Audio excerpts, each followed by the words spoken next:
Well, happy Monday. Welcome to ATI Pro Media. We are powered by Advanced Trading. We've got a whopping 2 days left in 2024. We've got some good headlines. Number one, we continue to see a strong commodity market. Corn, soybeans, wheat, all green on the screen. A great end, and one that we're going to take every single time. But let's make sure we're being proactive about it as well. Some other headlines: we got commitment of traders today. It was delayed because of Christmas. Jimmy Carter passes away. We'll make sure we touch a little bit on that. And another question I have for the group, anyone watching, are you using futures and options in your trading? Interesting article from Farm Doc. I think Brady and I need to talk about it. Bring Brady in. Brady, quote us up on the markets. It looks like you're enjoying some nice time away from the ATI Pro Media backdrop on the road. So thanks for jumping on with me. Yeah, good start to the week. Looking like it's going to be a good end. Strong corn and soybean market and wheat. I don't know if I'll call wheat strong just as of yet, but good to see, right? Yeah, that got great week of price action. Good to see green on the screen here. Let's jump into your markets. I'll quote you up here before we get into those headlines here. But March corn up 3 3/4, 457 3/4, tickled 458 here overnight. Beans, when we look at Jan beans, up 8. We're actually first notice day. We need to move to March beans, up 9 cents on March beans, testing $10, 9.99. We look over at wheat market. March wheat, Chicago wheat up 5.5, 552. KC wheat up 6.5 at 561. Feeder cattle got the Christmas tree colors on feeder cattle market still, as Connor likes to say, down 200 in the front and up 200 on March, April. Over on the live cattle side of things, up 500 points on live cattle. So green on the screen there. Hog market getting beat up a little bit. February hogs down $1.15 at 83 points.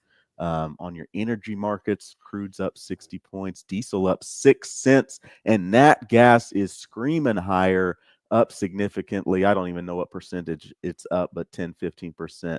February nat gas is up 76 cents. March nat gas up 38 cents. Wow. And your equity markets over there, the Dow down 680, the S&P down 100, and the Nasdaq down 400. Bitcoin down 3,000, 92,000. These markets, they're lighting off some fire. They think it's the 4th of July here as we go into the end of the year. They don't realize it's the New Year's, but I They're guess you taking shoot fireworks off in the New Year's too. there you go. They're taking 2024 out with a bang. So, yeah, well, good to see. I love given what was it 2 weeks ago we really saw the sell off in soybeans. Mm-hmm. I thought the fireworks would come maybe after that Jan 10th report. I just thought we'd kind of go quiet into 2025. It's good to be wrong. I like seeing this price action. I like seeing it feels like it's driven by the corn market.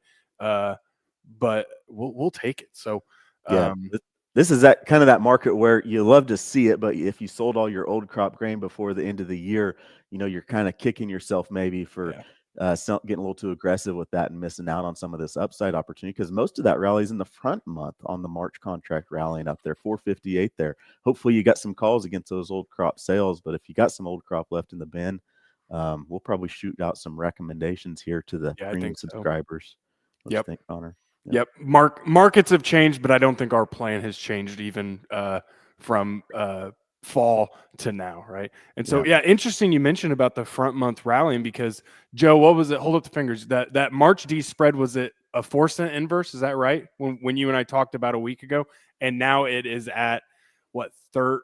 Let me do some quick math. I got to get my I think we're shoes off. 14 cents roughly. So now it's a 14-cent inverse. Things have changed very quickly. And so have it on your calendar. We're going to talk a lot about that Jan 10th report just because it's a big one, right? It sets the tone for the new year. We get an idea where the final yield numbers are going to come in at.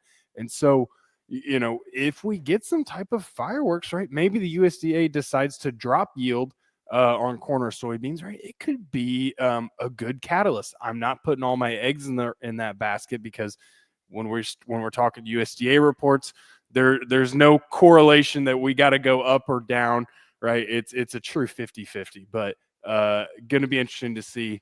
And yeah, we'll take it, right? Yep, always interesting what they print, and then what is the market pricing going into that report? That's something we got to pay attention to and keep on. If everybody's thinking it's going to be some sort of bullish type of catalyst report, you may be. I'm a contrarian. I like to when everybody's getting bulled up, like to think of the opposite side when everybody's getting bared down and doom and gloom. Let's maybe it's all priced into the market, but Yeah. market. And so this chart looks friendly on corn, right? Why are we rallying? But we got to respect the dryness in Argentina. That's creeping more and more into the headlines that I see. So that'll be the other thing is what can we see into the new year from Argentina, right? What are they going to say for their corn soybean crop? And then also, right, is Brazil is CONAB ready to increase their soybean production? Are they going to hold it steady? What are we going to see out of that South America crop? Going to be interesting to see. Let's quit talking about what the future holds, right? Because we still got to get 2024. And a couple headlines. The first one is Jimmy Carter, ex-president Jimmy Carter, passes away at the age of 100 years old. He was the um, oldest living president ever, right? At the young age of 100. So I think when I think of Jimmy Carter, right, polarizing presidency, left office not well liked. Then he spent 40 years with different humanitarian efforts, right? I don't think anyone questioned Jimmy Carter as a person. So, rest in peace, President Carter. Lived to 100 years old. That's definitely impressive there. So, yep, every president has an impact on American culture, our economy, and our history. So, anytime a president passes, whether you liked him or not, it's always something that big moment in American history there. So, who's our current oldest president now, Oh, Connery? I think you know. Who's on the list there? You would think it would be one of the past presidents, but no, it is our sitting president for the next 2-3 weeks. Joe Biden is now the oldest sitting president, oldest past president, right? He is 82, 83, where Bush and Clinton are in their upper 70s. Okay, So, yeah, unbelievable. So, that is. Yep. yeah, Well, what else is next on the headlines here? We got to move on to some positive news here. Had a let's do flash it. sale to India, Here we soybean go. oil to India. 23,000 metric tons soybean oil sold to India. Good to see. You know what I'd love to see for 2025? Put this on Connor's wish list. Is that a couple months ago we were talking about how India was looking to ramp up their ethanol production, biodiesel, and I think right now their ethanol is a lot of sugarcane based. But if we see a big ethanol boom, right, where they could be a corn importer, right, I would love to see U.S. corn go to India. That would be that'd be a fantastic avenue. We'd love to see it. Right, second biggest population. Time will tell. Right, they produce a lot of sugar cane. They produce a lot of stuff that can go into ethanol. So I think they could probably ramp it up without being a big importer. But hey, we can hope, right? Yep, yeah, guy can hope. So anytime you get a flash sale like that, whatever commodity is, it's good to see those pop up, and we hope they continue to come through each day here. So we'll see what happens. Next up, we got a commitment of Traders X coming out today.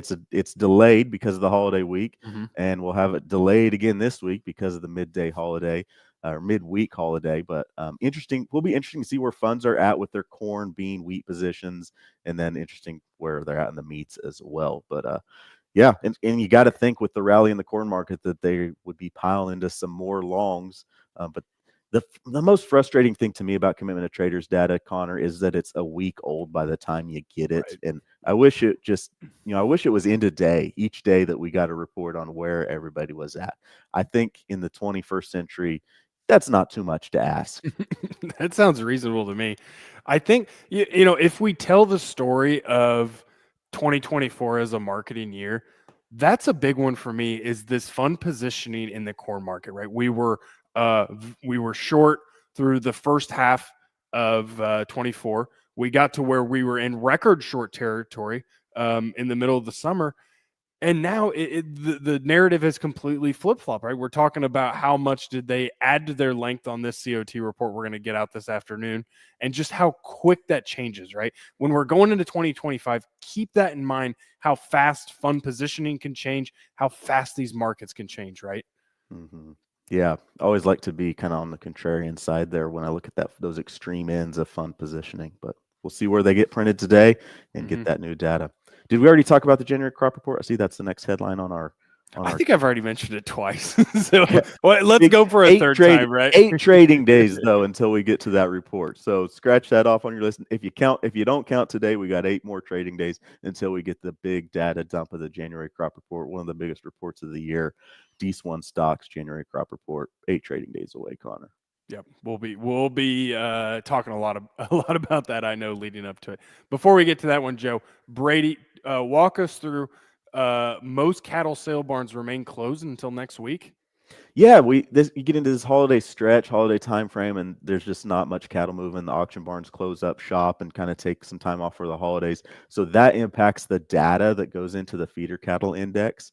So you can be careful how much you read into the price action of that feeder cattle index, and it creates an opportunity where you just don't have that natural cash price discovery out there, and you're relying on funds to kind of move the markets and speculate where they think things are at. And you can see things get out of whack a little bit, and then we come into that first week after the first of the year when those sale barns open back up, and you get people that have waited until after the first of the year to sell their calf crop for cash flow reasons, for tax reasons. So will there be more buyers than sellers when we reopen these sale barns up after the first of the year? That's on my mind and a risk to think about. Then you tie it back to the commitment of traders information that we've got. We know the funds are long, and everything's bullish on the cattle side still, Connor. But it's bullish until it's not, and there's a significant amount of headline risk out there, and there's a number of headlines between administration coming through, and then even some HPAI headlines kind of coming to the surface here. So keep your eye on the cattle market here over the coming weeks, and good opportunity to manage some risk. I want to be a bull, Connor. I've said that over and over again, but we know those bull markets don't last forever. Just ask the grain guys. Just ask the grain guys. Absolutely. To quote our coworker Tony Dunker, she always says she wants to be a cheerleader for higher prices, right? But we're still going to have a risk management plan as well. So I take that Mm-hmm. one to heart, Tony. If you're watching, I love that saying. I steal it from you all the time. It's a good one. Yep, you got to take those and run with them. So, all right, we got to talk about this article that came out with Farm Let's do Doc. it. Let's U of talk about it. I. You. So we are U of I Farm Doc. We'll try and push this out because it's a good article, and they just highlighted that how many how many farming operations are using futures and options accounts. It was a great write up. Farm Doc does a great job. I subscribe to them, and they read almost every single one of theirs. But they released that around 12% of U.S. corn farms utilize futures and options, right? If you looked at all farmers across the board, it was like less than 2%. I think 11% of soybean hedgers. I'm not sure how they actually split it, but yeah, so right around just over 10% of US farms utilize futures and options accounts. Brady, why do you think that is? I go back to you don't have to, right? I mean, you can sell to your local elevator, your local buyer, and so much of the grain marketing business is built around cash marketing as the natural, simple, easiest thing to do. And we all have access to the futures and options, but how you and I use, we're within the same umbrella company, have been taught the same way, but our counterparts out there maybe don't use them the same way. And yeah, there's some people may have had a bad taste in their mouth from doing it a different way, and was it done for the right reasons out there? So at the end of the day, they're great tools, and I think they're underutilized from a vast majority of the farming industry. It blows my mind that only 10-12% of the U.S. farming base would use that tool, though. Connor, why do you think? Why is the number Yeah. 12%, Well, Connor? I think we should preface with what we're about to say is that you and I are in the futures and options business, right? So obviously we're advocates for it, right? Make no mistake. But you and I both, right? We do ATI Pro Media because we're believers in that education, right? If we try and teach, bring information to the forefront, that's the best thing. And I think sometimes that's what it is, right? Is futures and options, they are a tool, right? I think they're a tool that's very important to a great marketing plan. But at the end of the day, right, if we're not using that tool correctly, we can get burned very quickly. And I think when you get burned in the futures and options market versus getting burned versus just making sales, right? If we make a low sale, it hurts, but maybe we're not getting out our pocketbook and writing that check. Where with futures and options, sometimes it makes it very real. So I think at the end of the day, it's education, right? There's a lot of people saying that you don't need them, right? We can time this market and just go on from there. And so I think that's what it is, right? Is that we haven't felt the need to use them, but I think that'd be my challenge in 2025, right? If you're not using a futures and options account, think about how it could benefit you, right? Different tools we could use. 'Cause that's at the end of the day, it's a tool in the toolbox, I think, Brady. Yep. Okay. Well, I want to ask our viewers out there that are watching right now. One, do you have and actively use a futures and options account? Leave us a comment below. And then two, what are your favorite things if you do, or why don't you choose to use one? Tell us, give us your answers. Tell us what you think. I'm curious to know. Absolutely. Yeah. Well, good stuff. Well, we got one comment. Luke, pop it up. Sorry, Joe. Old Jimmy set up the Russian grain embargo. Wasn't that the thing that really kicked the farm crisis into overdrive? The great grain robbery. And, you and I can talk about it, but really, someone like our coworker, Ben Peters, I think would be fantastic to hear him rehash that and just Yes, illustrate it, because things like that, we look back on history to make sure we don't repeat it. And so I think that'd be a great topic. it would be. Yep, history and some of those people who have lived through that time frame. That's before my time, Connor B. Before my time. So, I too. All cool. right. Hey, we had a good Rick showed this up. Longest living presidents. Here we go. Jimmy Carter, 100 years. We got a lot in the 90s, but he is the first 100-year-old president. So rest in peace, Mr. Carter. Yes, definitely. Yep. All right. Connor, you did a premium on Friday. I want to talk about that because you did a good job. It was a user requested premium video. They asked about using synthetics. What are synthetics? And you did a great job of walking through some of those tools and how, where it fits and how it ties to the positions that farmers currently have. So that was our Friday premium here, and we'll have Thanks. yeah. Yeah, it was one of those. We talk about synthetics in different ways, and so user requested it. So I wanted to listen and give a breakdown. And that the truth is that most of us, right, if we're using a futures and options account and we're farming, we have a synthetic option strategy on, right? We just don't realize it. And so that's the angle I went, is let's talk about synthetics. What are they, right? Try and relate them to grain markets, and then realize, I think especially us at Advanced Trading, we're putting on, we want you in that synthetic call, synthetic put strategy, right? Because we're looking at the 2025 crop. We're long futures, right? We're long corn, we're long soybean futures, unless you're just aggressively sold. And so then, right, our option strategies that we're putting on, right, it becomes a synthetic option strategy. So that's the angle I went, just trying to explain it, maybe a different way of looking at risk management hedging strategies. That's what I tried to do. Yep. Well, you did a good job with it. I was impressed Thanks. with watching the video, and yeah, it was one of those questions where it's where do you go with this one? How do you avoid getting too deep into the weeds here, right field or left field? And you handled it well, and made it applicable to educate and give a guy who's a farmer out there an Well, idea of thank you. what's up. I thought last week we did what is the call option, and then next week we did synthetic option strategies. So you get the 101 and the 401 level courses, I guess. Nice. Yeah. Good So stuff. yeah. All right. All right. Well, we'll wrap it up. We will be going live tomorrow, New Year's Eve. We'll take New Year's Day off, and then we'll be back to finish the week strong. As always, any comments, questions, drop us a note, send us an email. We'd love to talk about it. We'd love to rehash it, right? Are you using futures and options, right? If you're not, right, why not? Tell us your horror stories. We want to hear them, right? And we'll go from there. Brady, any closing thoughts? Nope. Keep your eyes out if you're an ATI Premium subscriber for that recommendation, the action alert text today. You got some good prices there on your grain market, so pay attention. We'll be sending out recs to premium subscribers here shortly. Sounds good. Everyone have a great day.